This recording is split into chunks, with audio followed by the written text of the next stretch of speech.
Why, hello there, everyone. A couple of days ago, we got the Hunter x Hunter NENxIMPACT gameplay reveal for Razor after he had already been confirmed for the base roster. Probably the most unexpected character to be in this game, at least to me. At least after they had confirmed that Ginthru would be in the game, because I didn't think that they were going to do both of the villains from the Greed Island arc. I thought that they were just going to do one or the other, right? But Razor is definitely the fan favorite out of the two.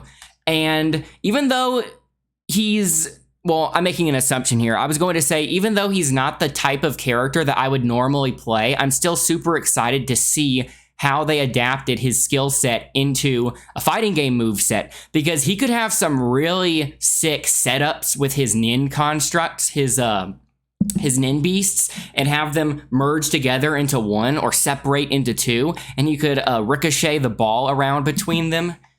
So let's see.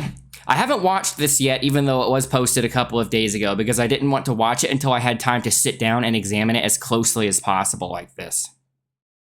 But I expect a lot of people are going to be interested in this one, just because Razor is such a popular character, despite not being the actual main antagonist of Greed Island. Also, we got a new stage here. So this is seemingly the dodgeball arena in which they fought Razor, which I had been thinking for a while would be a really cool stage. I didn't think that they were going to add it because we've already gotten so many Greed Island stages so far. But I'm glad they added the dodgeball arena, and I think that this stage in particular might be really popular between hardcore players once they start playing the game a lot.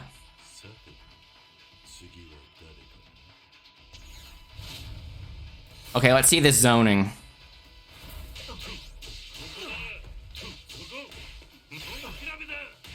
Okay, the bitrate's not too great on this video. I think the Ginthru trailer had the same issue. I'll have to find it uploaded somewhere else later, if possible. I want to point out, while I'm on the topic of the stage, we have background NPCs. I noted that the Macedora stage also had background NPCs. So I think this would be, well, the stage in front of the gate to Killua's mansion, I think that had an NPC in the background. But in terms of stages with a bunch of NPCs in the background, I think this stage and the Macedora stage are the two so far that actually feel populated, unlike a lot of those stages that they showed off initially in the game's reveal. I think that if they had shown off some of these stages with NPCs in the background when the game was first revealed, it would have helped the first impression a bit more, because I think the stages that they used to initially show off the game, maybe to some people gave sort of a cheap impression of the game, since a lot of those stages were very empty. I wanted to pause it on that keyframe. That kick. I bet this has a great hitbox to it. That's his wall bounce. It's so weird how they keep on insisting to have the screen cropped a little bit. I guess because they want the character to fill up more of the screen in the trailer, but we don't actually get to see the wall bounce here. But we know, just based on precedent and based on the sound effect, that this is his wall bounce. You can hear the opponent bouncing off of the wall. That looks like it could be an overhead if you do it raw.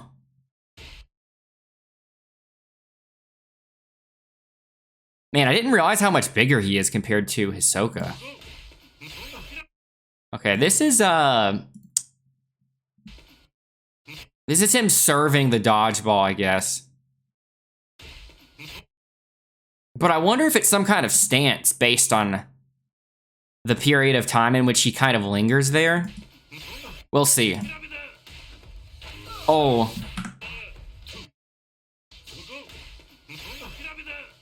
I love that air kick. I'm always a fan of those types of axe kicks in the air. I'm just speaking from a stylistic standpoint here. Not necessarily its efficiency in a fighting game. Okay, that looked like zoning. Well, not zoning, but a move that could be used to zone. Yeah, so this is him throwing the dodgeball, which he manifests. Which is kind of funny because if you were to play this game, being familiar with fighting games, but not Hunter x Hunter, you might assume, you might infer that Razor's ability is that he can summon the dodgeball and that the dodgeball is a nin construct of his, but it's not, right? The dodgeball is a regular old dodgeball and he's putting nin into the dodgeball. So him being able to summon the dodgeball is just fighting game logic. And him putting the aura into the dodgeball is the nin system at work. So I wanted to differentiate between those two things for anyone that hasn't seen the source material. But that looks as if it would be a projectile. It's hard to tell here because he's hitting Hisoka from such a close range. That's a really good keyframing, by the way. Razor has really good keyframes so far. Okay. Is he in control of this? Dude.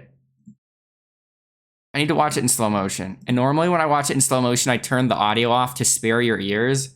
But in this case, I think I need to hear exactly when the sound effects happen.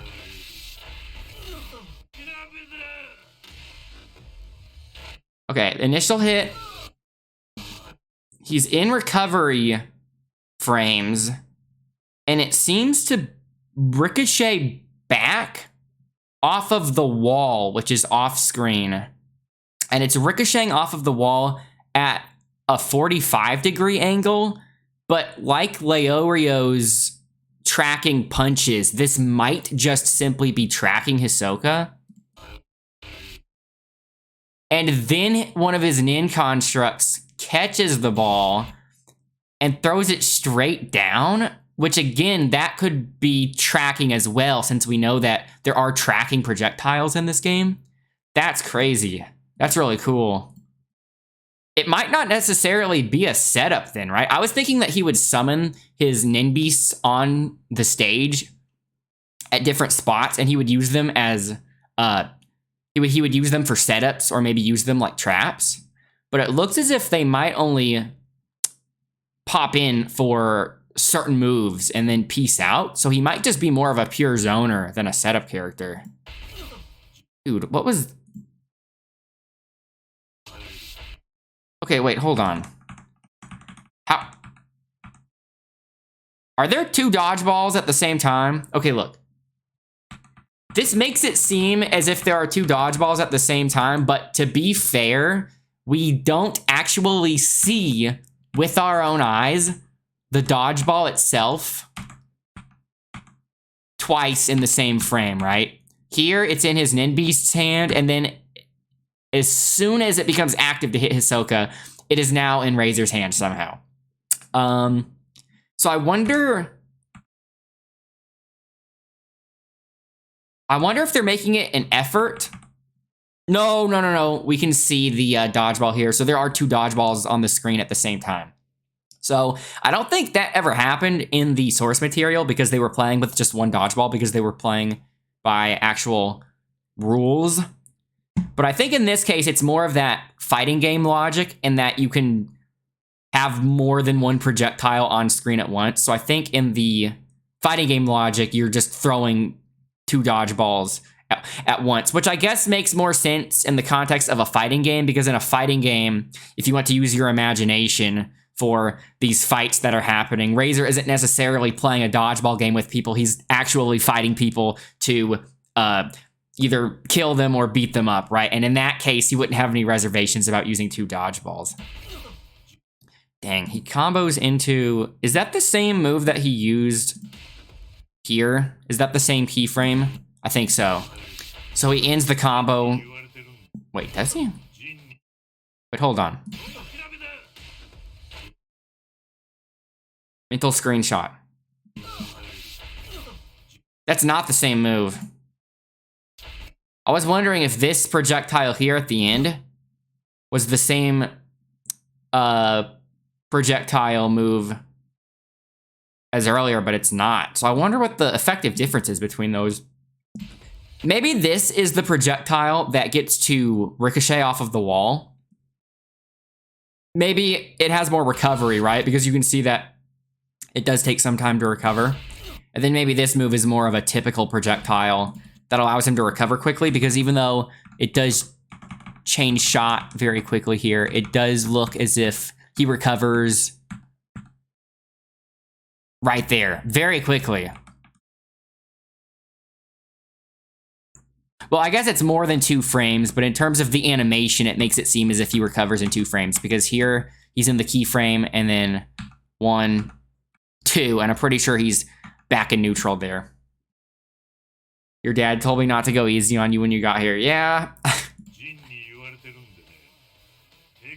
That's such a wild plot point. I wanted to look at the mascot here. This was the team mascot, right?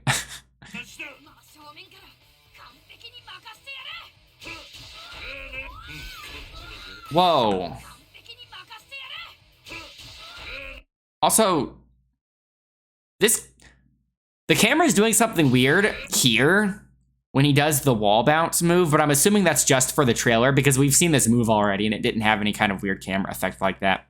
But more interestingly, he gets a dodge roll, and that might be a stance. Dude, I've seen that keyframe before. I think that's She-Hulk from Marvel vs. Capcom 3. You can double check me on that one. But I know I've seen that somewhere before from an aiding game. Yeah, that dodge roll must be a stance. That seems fun. I was not expecting a zoner character to have something like that, so he might not be just pure zoning, right? I also wonder if you can cross up with this. That would be nasty. If you can cross up with that, I might actually be interested in playing him, despite not normally caring about playing zoners.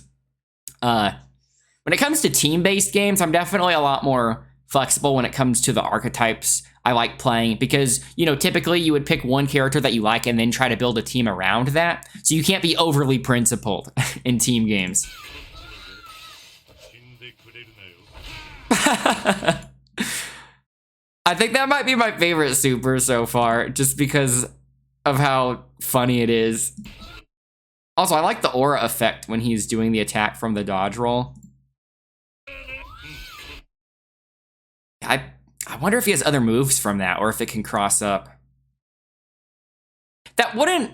If you're able to do this move from the dodge roll as a cross-up, that would definitely look really weird. Because if you roll to the other side, and then you're suddenly lunging like this towards the direction that you just came from, it wouldn't make sense, right? Because where would you be getting that momentum going the opposite direction? But it is possible. Does this move OTG? Well, no, Gon isn't fully on the ground yet. Dude, I think this is my favorite super so far.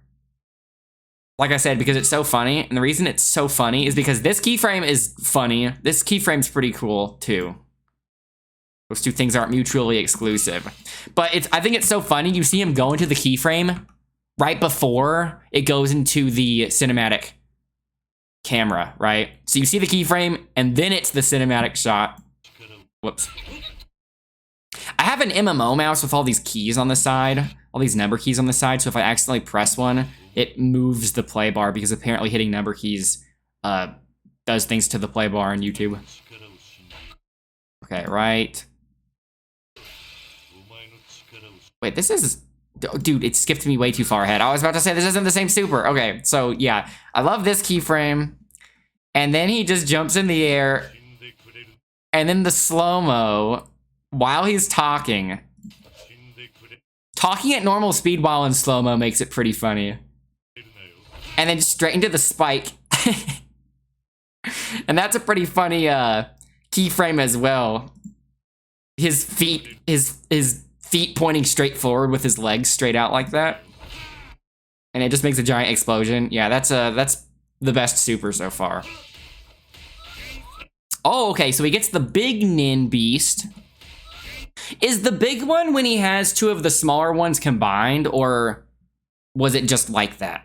Does he just have one that's bigger? I don't remember. This might be the one that is bigger because of it being two combined into one. But It's awesome he can do it in the air. I bet you could make that super ambiguous, right? You could open people up with that, make it a cross-up, doing it in the air above their heads, above the opponent's heads. Yeah, it looks as if they drop in from the sky, so this might be an air-only special. Dude, you could make that ambiguous. And it looks as if it... I don't know if he's manually controlling this, but it looks as if it's automatically OTGing Gone for him here after landing the hit. So yeah, you could... This thing is just probably a free cross-up because you could make it super ambiguous in the air and then it leads to a combo, and this looks like a really easy confirm since it launches them afterwards. That's a new move. I don't know what that's based on. What is this move based on? Him just falling from the sky? Oh, he's doing his dodge roll type move, but he's doing it directly downwards from the air. So I wonder if he has similar options. But in this case, it looks as if he just lands. Yeah, he lands. He doesn't do anything from that stance, assuming it's a stance. But he still does the lunge move that he did from the dodge roll when he did it on the ground. So maybe he's actually locked into doing this move when he lands. Or maybe actually, now that I look at it again, I bet him landing like this in this pose from doing the tuck and roll type thing directly downwards in the air. I bet instead of him being in a stance in the air when he's rolling, I bet the stance is when he lands on the ground like this. So I bet the pose that he's in now is a stance, and that's why he's able to go into this move again.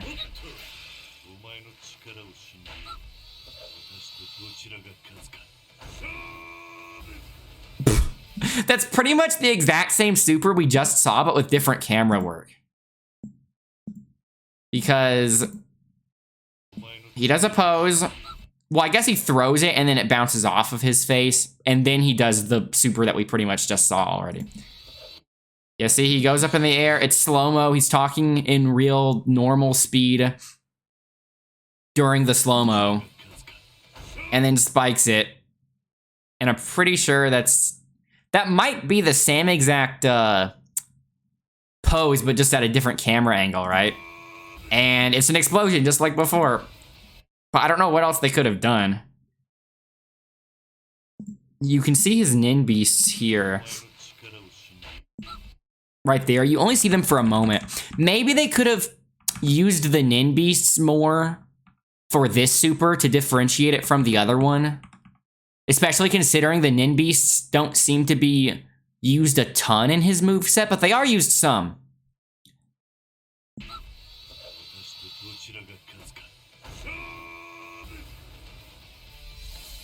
I think he's going to be pretty good.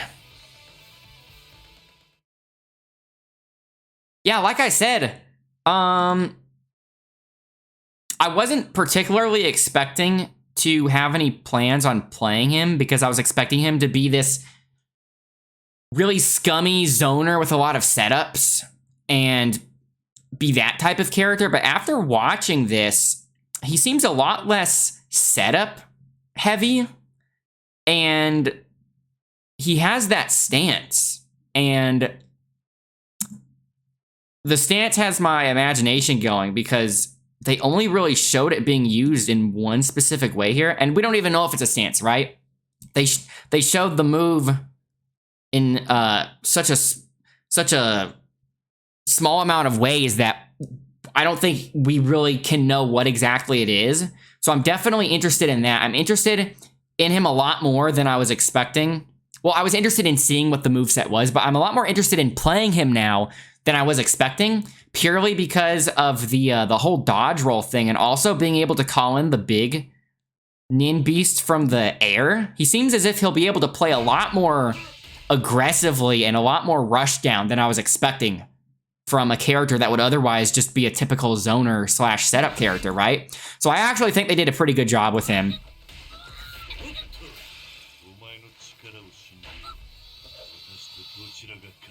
Yeah, I still think it's crazy that he's in the game. I think it's crazy that he's in the game, considering that one, Ginther was already in the game, and two, Neferpitou isn't in the game. I think it's crazy that Razor's in the game before Neferpitou, right?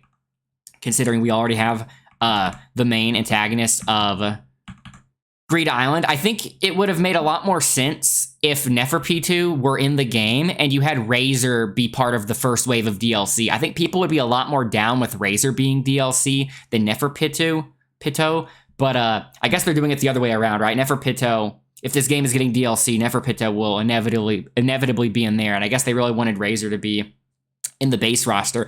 Maybe it was one of those cases, because Razor's such a fan favorite, maybe it was one of those cases where the devs really wanted to make a moveset for him, right? Because the devs are fans too, and sometimes the devs really want to make a moveset for a specific character. And I always like it when that happens, because I think I'll pretty much always prefer to have a character that was made by devs who had fun making the character, rather than it being a character that I like that the devs don't necessarily have much enthusiasm for making. You know what I mean? I think the enthusiasm of the devs definitely comes across when you see the finished product.